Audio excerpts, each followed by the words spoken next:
Lockdown की वजह से हुए 2 वर्षों के नुकसान के बाद ये तीसरा वर्ष होगा जिसमें यदि सब कुछ ठीक रहा तो अब तक के नुकसान की भरपाई हम कर सकेंगे। बच्चों की नियमित स्कूल जाने की आदत छूट सी गई है। बच्चों का मन भी पढ़ाई से उब चुका है।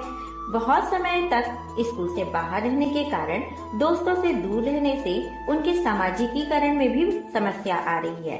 नया सीखने के लिए आवश्यक है मूलभूत दक्षताएं एवं पुरानी कक्षाओं से बहुत से लर्निंग आउटकम उन्होंने सीखा ही नहीं है। इन सब के अलावा बहुत सी समस्याएं होंगी जिन्हें शिक्षकों ने अपनी कक्षाओं में इस सत्र में अनुभव करने को मिला होगा। ऐसे मुद्दों पर सत्र के शुरू में ही हम सबको मिलकर चर्चा और गहन विचार मंथन कर इन्हें सुधारने का प्रयास करना होगा। शाला प्रवेशोत्सव की तैयारियां की गई हैं। बच्चों अभिभावकों को सूचित कर दिया गया है। गांव में मुनादी करा दी गई है कि 16 तारीख से स्कूल खुलने वाला है और आप अपने बच्चों को स्कूल भेजिए। साथ ही इस साल बालवाड़ी का संचालन होने वाला है, तो 5 वर्ष की आयु के बच्चों को उसमें प्रवेश दिलाना है। ऐसे बच्चे जो नियमित रूप से स्कूल नहीं आ रहे हैं उनके बारे में सर्वे किया गया है, कारणों का पता लगाया गया है और ये कोशिश की जा रही है कि उन कारणों को, उनकी समस्याओं को दूर करके बच्चों को रोज स्कूल आने के लिए प्रेरित किया जाएगा, उन्हें मुख्य धारा से जोड़ा जाएगा। सामुदायिक सहभागिता की आवश्यकता कितनी है ये हम सभी जानते हैं, तो गांव के ऐसे लोगों को जो हमारा सहयोग कर सकते हैं, बच्चों का सहयोग कर सकते हैं, उनसे भी सलाह मशवरा किया गया है। अपने संकुल के समस्त शिक्षकों के साथ सत्र प्रारंभ होने के पूर्व एक चिंतन शिविर का आयोजन कर निम्नलिखित मुद्दों पर हम अपनी रणनीति तैयार कर लेंगे। नए शिक्षा सत्र में हमने अपने विद्यालय के लिए कुछ मापदंड तैयार करके रखे हुए हैं, जिसमें है 100% नामांकन के साथ ठहराव की स्थिति। हम अन्य विद्यालय के विषय विशेषज्ञ शिक्षक से भी संपर्क करेंगे। हमारा प्रयास रहेगा कि निरंतर TLM का निर्माण, पॉकेट बोर्ड, खिलौना कॉर्नर और मुस्कान पुस्तकालय का उपयोग करें, ताकि बच्चों को विभिन्न मंच प्राप्त हो सके सीखने के लिए। इससे उनके आत्मविश्वास में वृद्धि भी होगी।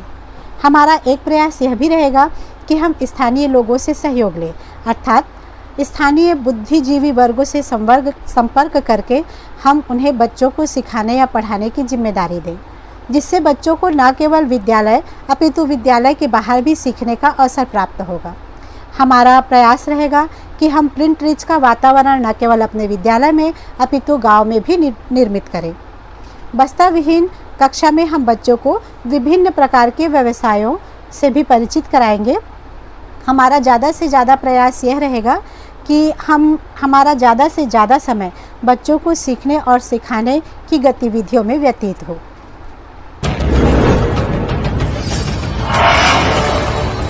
एजेंडा 2, बालवाड़ी की आवश्यकता एवं लाभ। राज्य में बालवाड़ी खोलने का प्रमुख उद्देश्य छोटे आयु वर्ग के बच्चों को उनके आयु अनुरूप लर्निंग आउटकम हासिल करने की दिशा में प्रयास करना है। बच्चे सीखने के लिए तैयार हो, तब यदि हम सीखने हेतु पर्याप्त अवसर न दे सके तो आगे की कक्षाओं में उन्हें सीखने में हमेशा दिक्कतें होंगी। बालवाड़ी खोले जाने संबंधी उद्देश्य की प्राप्ति तभी हो सकेगी जब इस आयु वर्ग से समस्त बच्चे इस योजना का लाभ ले सके और बालवाड़ी में प्रवेश ले सके। 5 से 6 आयु वर्ग के बच्चों के मस्तिष्क का विकास बहुत तेजी से होता है, अतः शुरुआती दौर में उन्हें सीखने के पर्याप्त अवसर देने की आवश्यकता होती है।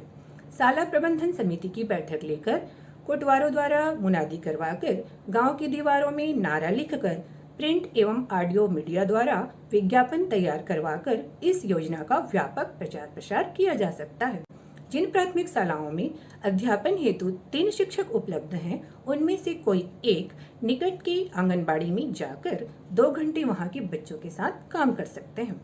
जहां आंगनबाड़ी प्राथमिक शालाओं से दूर है, वहां समुदाय की इच्छा अनुसार कुछ अलग मॉडल की पायलटिंग किया जाना प्रस्तावित है।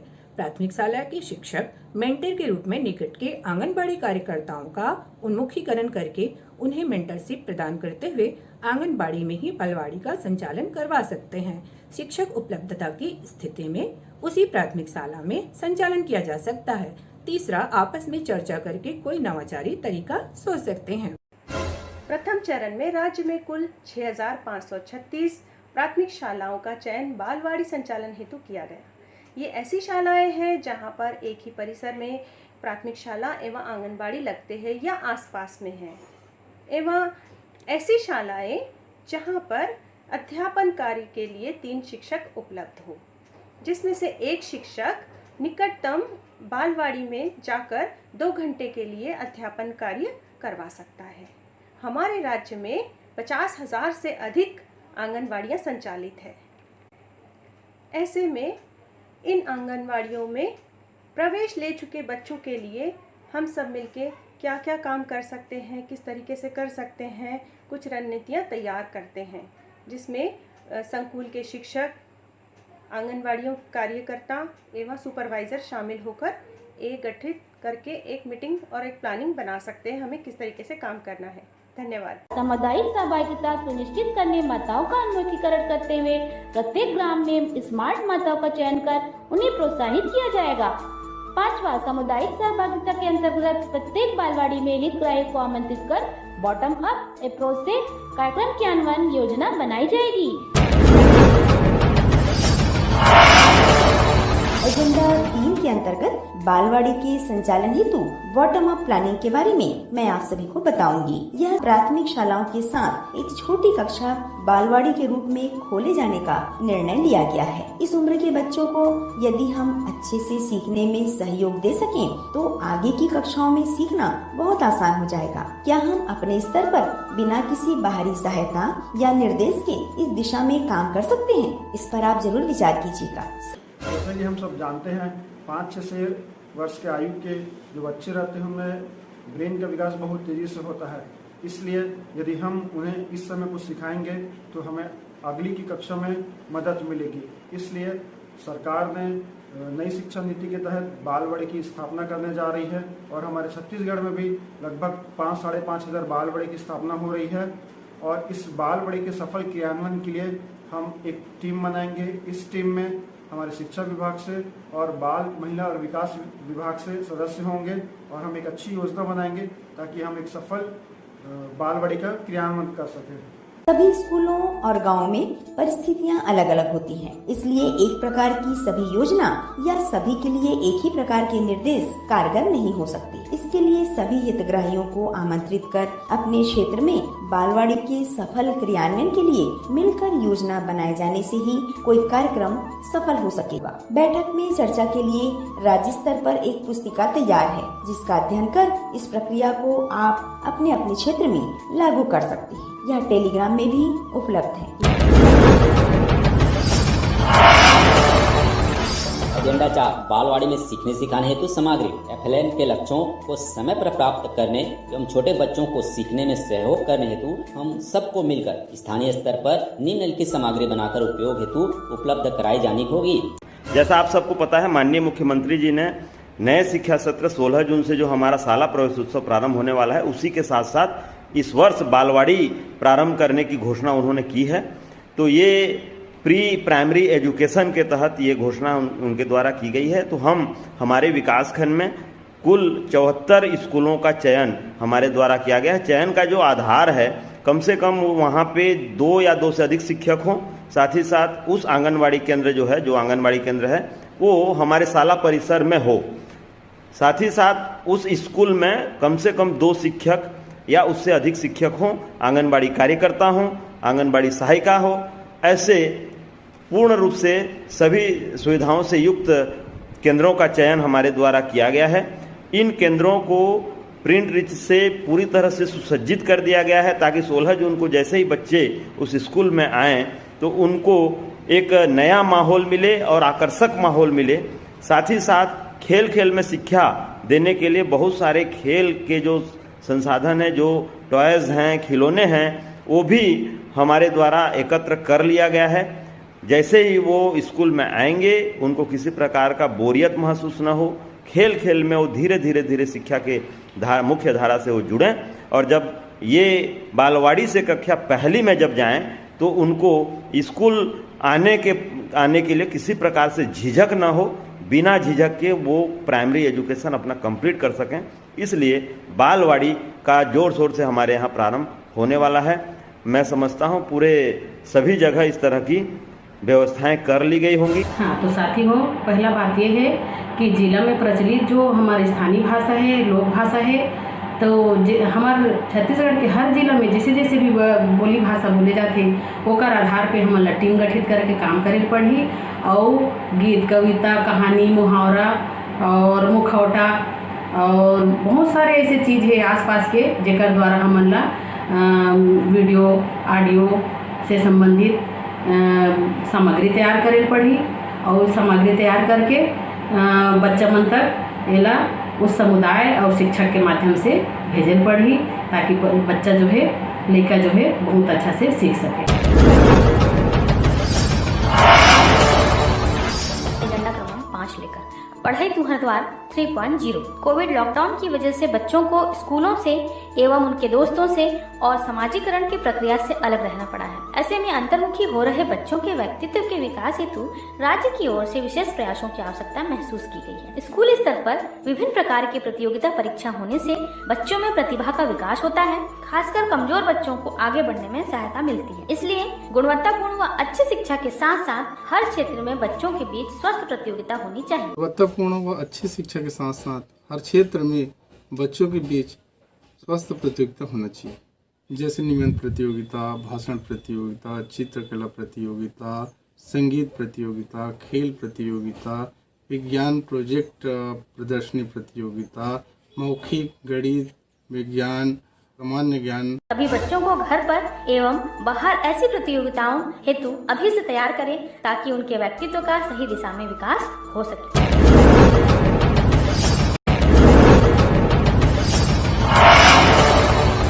एजेंडा 6 है शाला संकुल व्यवस्था में कसावट लाना, सेमिनार का आयोजन करना। साथियों, राज्य में सभी हायर सेकेंडरी स्कूलों को शाला संकुल बनाते हुए उनके प्राचार्यों को शाला संकुल का प्रमुख बनाते हुए उनके संकुल में पूर्व प्राथमिक से लेकर हायर सेकेंडरी तक के गुणवत्ता की पूरी जिम्मेदारी प्राचार्यों को दी गई है। इस कार्य में उनकी सहायता के लिए संकुल समन्वयक उपलब्ध करवाए गए हैं। इन दोनों के कुशल नेतृत्व में सभी संकुलों को अकादमिक गुणवत्ता विकास की दिशा में कार्य करते हुए अपेक्षित आउटकम की संप्राप्ति अपेक्षित है। शाला संकुल से अपेक्षा है कि वे अपने संकुल की सभी शालाओं में माह में कम से कम 2 बार प्रत्येक शाला का निरीक्षण कर सुधार करें। प्रत्येक शाला में सभी बच्चों को FLN के लक्ष्यों को अनिवार्यतः प्राप्त करने में सहयोग प्रदान करते हुए इस दिशा में हो रही प्रगति की सतत निगरानी करें। शालाओं में वितरित करवाई जाने वाले संसाधनों की समय पर उपलब्धता सुनिश्चित करते हुए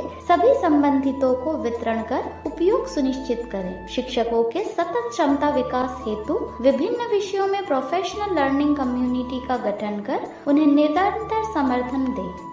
संकुल स्तर पर प्रतिमाह अनिवार्यतः नियमित मासिक बैठक आयोजित करें। अकादमिक गुणवत्ता पर चर्चा करें। चर्चा पत्र के 10 एजेंडों का वाचन एवं उन्हें कक्षाओं में लागू करने हेतु एकमत होकर स्थानीय परिस्थिति अनुसार निर्णय करें। राज्य द्वारा जारी विभिन्न अकादमिक दिशा निर्देशों को सभी शालाओं एवं शिक्षकों तक पहुंचाते हुए उनका 100% पालन सुनिश्चित करना। शिक्षकों को स्व आकलन में उनके द्वारा सेमिनारों में सहभागिता एवं पत्र पत्रिकाओं में आलेखों के छपने पर अंक निर्धारित हैं। संकुल से लेकर राज्य स्तर पर इस विषय में एक सेमिनार का आयोजन किया जाएगा, जिसका विषय होगा शाला संकुल व्यवस्था में कसावट लाते हुए बच्चों की उपलब्धि में सुधार लाने हेतु मेरे संकुल की कार्य योजना। सेमिनार में सहभागिता हेतु आवश्यक तैयारी कर लेवे एवं इस हेतु मिलकर कार्य योजना भी बना लेवे। सेमिनारों की तिथियों से आपको शीघ्र ही अवगत करवाया जाएगा।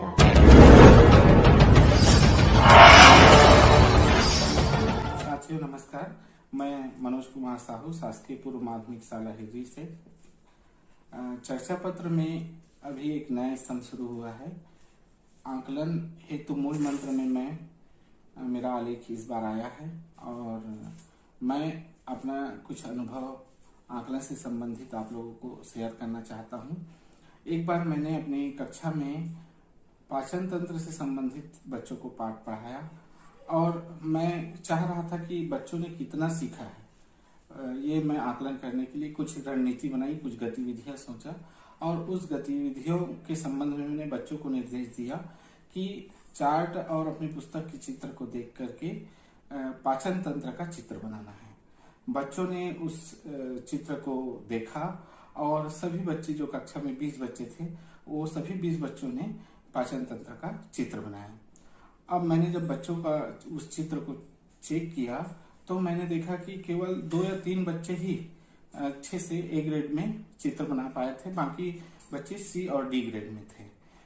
मैंने सोचा कि बच्चों की उपलब्धियों में कुछ सुधार किया जाए और उनको कहा कि ए और बी ग्रेड जो पाए हैं बच्चे, उनके चित्र में एक खास बातें थी। इन्होंने इन बातों को ध्यान दिया तो ए और बी ग्रेड में वे आ गए। मैंने पुनः सभी बच्चों को उनकी कमियों को बता करके वही चित्र को फिर से बनाने के लिए बोला। तो सभी बच्चों ने फिर से कुछ समय मांगा और उसी चित्र को फिर से बनाया। मैंने देखा कि इस बार जो आधे से ज्यादा जो बच्चे हैं उन्होंने कमियों में सुधार करके उस चित्र को बना लिए हैं। 2 या 4 बच्चे ही उस समय सी और डी ग्रेड में आए। इस तरह से इस प्रक्रिया के द्वारा मैंने बच्चों की उपलब्धि में सुधार के लिए कार्य किया और बिना मेरे कुछ अधिक मेहनत किए अधिक से अधिक बच्चे ए और बी ग्रेड में उस चित्र को बना पाए और उनकी उपलब्धियों में सुधार हो पाया। तो इस तरह से हम छोटी सी गतिविधि और रणनीति के द्वारा बच्चों के आकलन को अच्छे से कर सकते हैं और आकलन के द्वारा उनकी उपलब्धियों में सुधार कर सकते हैं। एजेंडा 8 FLN हेतु चुनौती। राष्ट्रीय शिक्षा नीति 2020 के अंतर्गत सबसे पहला लक्ष्य सभी बच्चों में निपुण भारत के लक्ष्यों को यथाशीघ्र हासिल करना है। सभी बच्चों को ठीक से पढ़ना लिखना और गणित के सवाल हल करना आ जाए। यदि सोच समझकर जिम्मेदारी के साथ हम सब मिलकर ठान कर पूर्ण लगन के साथ काम करें तो इस लक्ष्य को आसानी से प्राप्त किया जा सकता है। इस लक्ष्य की प्राप्ति में शिक्षक के साथ साथ समुदाय की भूमिका महत्वपूर्ण है और पूर्ण लगन के साथ मिलकर कार्य करते हुए इस लक्ष्य को आसानी से प्राप्त किया जा सकता है। जब विद्यालय के सभी विद्यार्थी FLN के लक्ष्य को प्राप्त कर लें तब अपने उच्च अधिकारियों को अपने विद्यालय की स्थिति से अवगत कराते हुए उन्हें शाला आकर बच्चों का आकलन करने का अनुरोध करें। राष्ट्रीय शिक्षा नीति 2020 के अंतर्गत सर्वप्रथम लक्ष्य निपुण भारत का निर्माण करना, जिसके अंतर्गत बच्चों को पढ़ना लिखना और गणित की एक समझ स्थापित करवाने से है। हमारे नायक में भी यह कार्यक्रम चल रहा है, जिसके अंतर्गत FLN पर कार्य करने वाले शिक्षक व संचालकों को FLN पर स्थान दिया जा रहा है। राज्य में कौन सा संकुल एवं कौन सा विकास खंड सबसे पहले इस दिशा में कार्य कर निर्धारित लक्ष्य को प्राप्त कर पाता है। आपसे अनुरोध है कि अपने अपने स्तर पर ऐसी चुनौतियां देने हेतु सभी आवश्यक तैयारियां कर राज्य में FLN की स्थिति में सुधार करें और नायक बने। एजेंडा 9 बच्चों द्वारा स्वतंत्र कहानी लेखन। बच्चे लंबी छुट्टियां बिताकर आपके स्कूल आएंगे। जहां जहां आपने समर कैंप लगवाकर उनका सीखना जारी नहीं रखा होगा, वहां वहां बच्चे पढ़ने लिखने की गतिविधि में वापस आने में थोड़ी दिक्कत महसूस करेंगे। अपने अपने स्कूल में कक्षा 2 तक के बच्चों को अपने मन से कोई चित्र बनाने एवं कक्षा 3 से ऊपर की कक्षाओं के बच्चों के साथ स्वतंत्र लेखन हेतु उनकी अपनी पसंद की कोई कहानी या घटना लिखने का अवसर दे सकते हैं। एजेंडा 9 में मुझे बच्चों को स्वतंत्र कहानी लेखन हेतु प्रेरित करना पड़ेगा। मेरे पास जितना ज्ञान अनुभव है मैं उसके अनुसार ही कार्य करूंगी।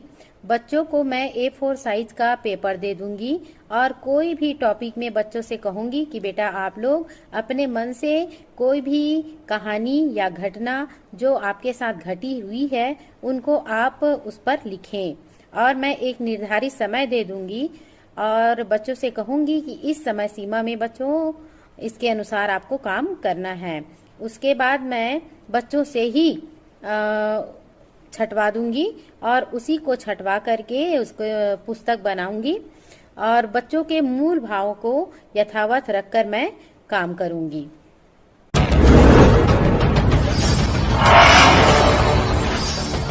NES रिपोर्ट पर फीडबैक। इस बार हमारे सरकारी स्कूलों में उपलब्धि परीक्षण के लिए बहुत ही मेहनत की गई थी। इसमें सभी जिलों के एवं ब्लॉक में नोडल अधिकारियों को भी बनाया गया था और इसमें शामिल होने वाले क्वेश्चन पेपर्स के पैटर्न को भी साझा किया गया और अभ्यास के लिए अवसर भी प्रदान किए गए। परंतु ऐसा क्या हुआ कि हम इतने निचले पायदान पर आ गए।